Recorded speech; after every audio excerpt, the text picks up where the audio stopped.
Hi everyone, delonewolf here. Welcome back to the Sunday recap, my weekly vlog where I talk a little bit about my last week in games. As always, we'll start with some EVE Online, and I probably played around average EVE Online.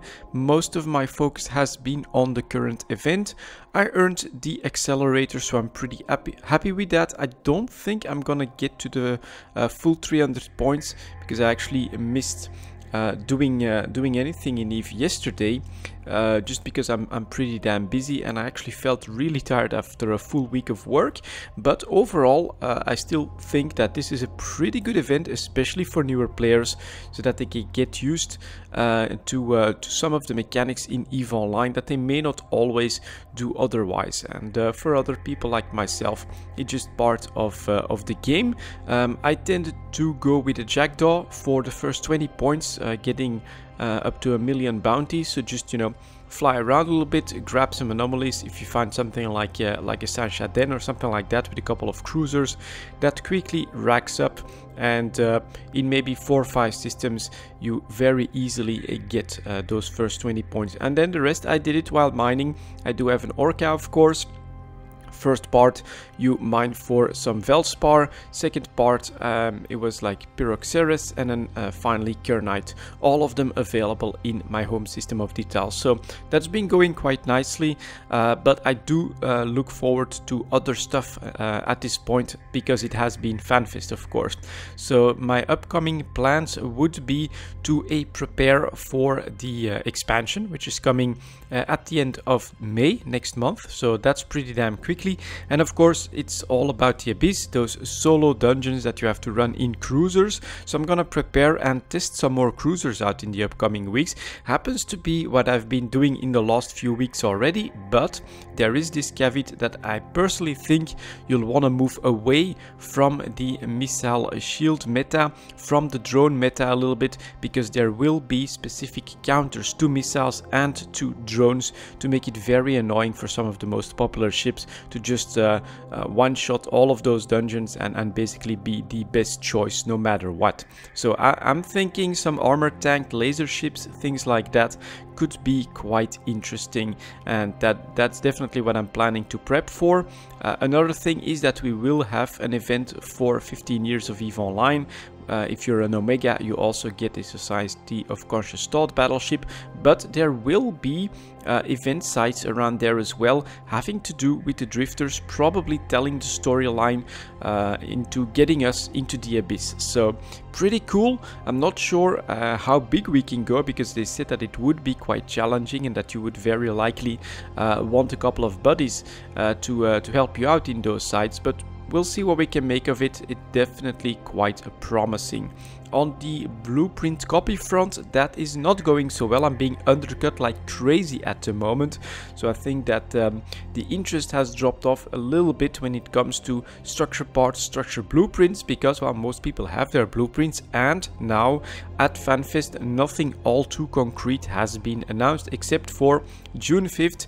Goodbye Providence, that's when the outposts will be replaced by faction citadels. But other than that, there is nothing really immediately that is going to come out that we know of in the next year or so for new structures. Thus the demand for a blueprint copy, especially for the parts, I think has dropped off a little bit, while lots of people we saw in EVE Talk have been preparing for that, gambling on that a little bit by grabbing quite some PI. Some of that advanced PI was definitely up in price in preparation for FanFest. I think all of that is dropping off now, because there is nothing too concrete outside of the longer term, which looks really cool. Some of those propaganda things that you could do, definitely something that I would pour some ISK into.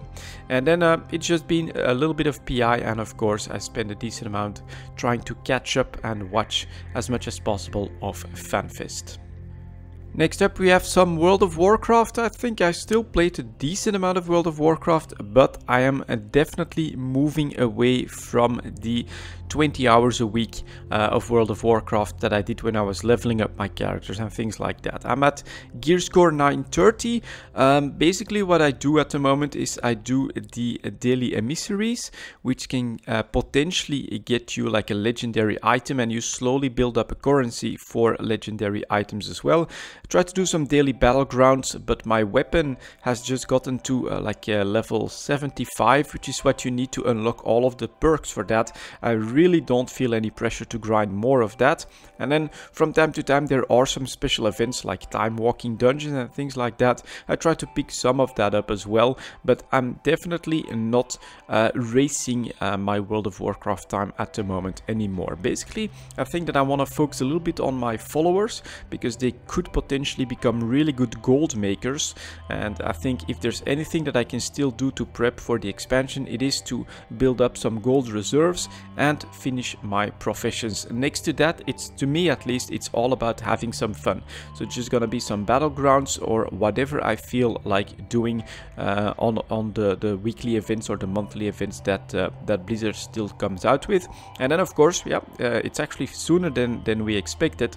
It's already gonna be mid-August for the expansion itself, which means that before that we'll have the pre-patch, which could be quite interesting, and I might pour some extra time in that. But I'm definitely playing less World of Warcraft at the moment. It's mostly when some of my friends come online and we can run some battlegrounds together. That's a lot of fun, but I really don't feel like pouring like enormous effort into this character at this point anymore, since in a couple of months everything or almost everything will be fully reset and will be in the battle for Azeroth. I'm very happy with my choice, to be honest. The Shaman gives me plenty of options.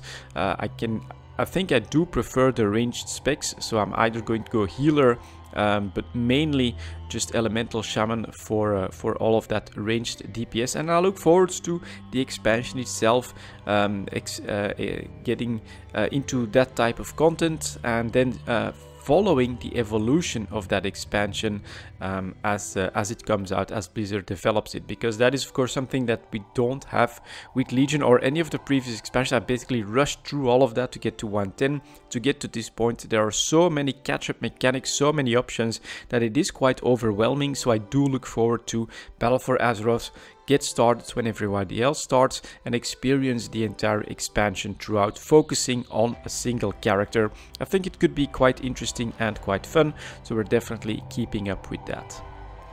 Next up, we have a little bit of Hearthstone. That has been like the evening closer for me in the last few days. So mostly at the end of the week, when I do start to run a little bit lower on energy after coming home from work.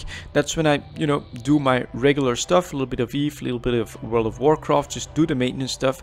And then if I have a little bit of extra time, just do a solo dungeon in Hearthstone. Now, I have been trying to make a Death Rattle deck work.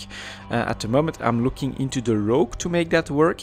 I've got some interesting results with it, but really nothing that has worked out just yet. So it's been very tough lately. I haven't finished dungeons, I think, in a couple of weeks now. Maybe I beat one or something like that.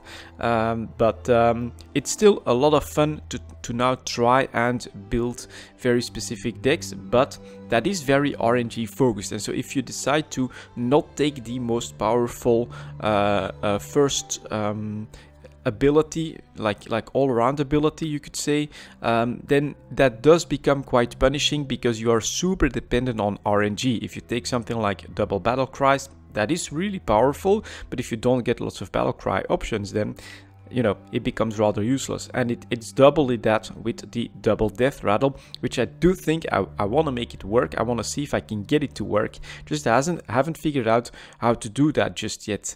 I do think that there are some potentials out there, but the shadow, sometimes I do have a really good deck that's gotten me very easily through the first 7 bosses, and then you come against the shadow, and that bastard has so many options with mind control, entomb, all of those problems that very often you're dependent on a couple of powerful legendary cards, and yeah, he just steals them from you. So it's been very hard to get that Death Rattle deck to work, but I'm also not like pushing Hearthstone or anything like that at the moment. I'm just from time to time playing a solo dungeon and having fun doing that.